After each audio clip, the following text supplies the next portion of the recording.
परमात्मा की लाठी।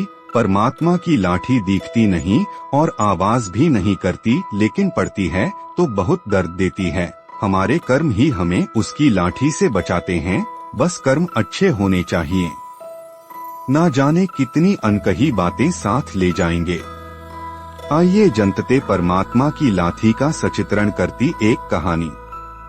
एक साधु वर्षा के जल में प्रेम और मस्ती से भरा चला जा रहा था कि उसने एक मिठाई की दुकान को देखा। साधु कुछ खाना चाहता था, लेकिन साधु की जेब ही नहीं थी तो पैसे भला कहाँ से होते।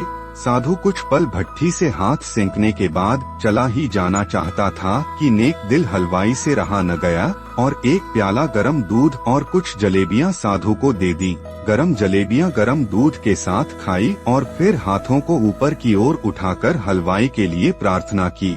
फिर आगे चल दिया। साधु बाबा का पेट भर चुका था, दुनिया के दुख खून से बेपरवाह। वो फिर एक नए जोश से बारिश के गंदले पानी के छींटे उड़ाता चला जा रहा था।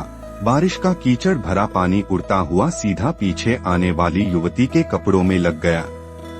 उसके युवा पति से यह बात बर्दाश्त नहीं हुई, इसलिए वह आस्तीन चढ़ाकर आगे बढ़ा और साधु के कपड़ों को पकड़कर खींचकर कहने लगा, अंधा है, तुमको नजर नहीं आता। आखिर इस युवक ने एक जोरदार थप्पड़ साधु के चेहरे पर जड़ दिया। बूढ़ा साधु थप्पड़ की मार से लड़खड़ाता हुआ कीचड़ में जा गिरा।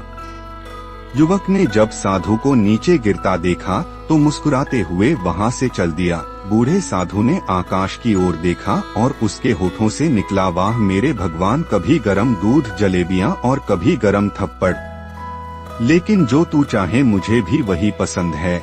वो युवा अपनी पत्नी से हंसी मजाक करते हुए घर की सीढ़ियों चढ़ रहा था। बारिश के कारण सीढ़ियों पर फिसलन थी। अचानक युवा का पैर फिसल गया और वह सीढ़ियों से नीचे गिर गया। महिला चिल्लाई, जिसकी वजह से काफी लोग तुरंत सहायता के लिए युवा की ओर लपके, लेकिन देर हो चुकी थी।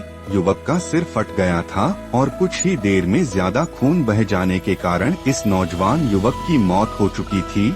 कुछ लोगों ने दूर से आते साधु बाबा को देखा तो आपस में कानाफूसी होने लगी कि निश्चित रूप से इस साधु बाबा ने थप्पड़ खाकर युवा को श्राप दिया है, अन्यथा ऐसे नौजवान युवक का केवल सीढ़ियों से गिरकर मर जाना बड़े अचंभे की बात लगती है।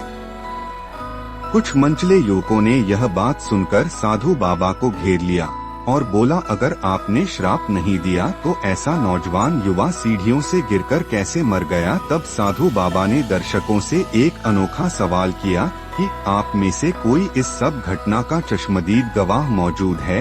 एक युवक ने आगे बढ़कर कहा, हाँ। साधु ने अगला सवाल किया, मेरे कदमों से जो कीचड़ उछला था, क्या उसने युवा के कपड़ों को दागी किया था। युवा बोला, नहीं, लेकिन महिला के कपड़े जरूर खराब हुए थे। साधु ने युवक की बाहों को थामते हुए पूछा, फिर युवक ने मुझे क्यों मारा। युवा की बात सुनकर साधु बाबा ने एक जोरदार ठहाका बुलंद किया और यह कहता हुआ वहां से विदा हो गया, भगवान की कसम, मैंने श्राप कभी किसी को नहीं दिया, लेकिन कोई है जो मुझसे प्रेम रखता है। अगर उसका यार सहन नहीं कर सका तो मेरे यार को कैसे बर्दाश्त होगा कि कोई मुझे मारे। और वो मेरा यार इतना शक्तिशाली है कि दुनिया का बड़े से बड़ा राजा भी उसकी लाठी से डरता है। लोग झूठ कहते हैं कि खाली हाथ आए थे, खाली हाथ जाएंगे। तो ये था आज का वीडियो। ये वीडियो आपको कैसा लगा? अगर अच्छा लगा हो तो हमारे चैनल को सब्सक्राइब कर दें। अब मिलते हैं एक और नए वीडियो के साथ, तब तक के लिए नमस्कार।